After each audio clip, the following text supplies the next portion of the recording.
ప్రాణి నిన్ను మర్చిపోయే మనిషి మనిషిని చంపుకునేరయ్యా పాదమంతా నిండ నింపుకొని వాడి వరుసలన్నీ వదులుకొని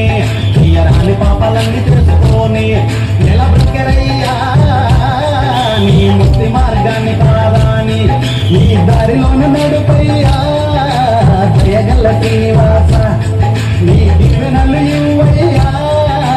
దీవించి శ్రీనివాస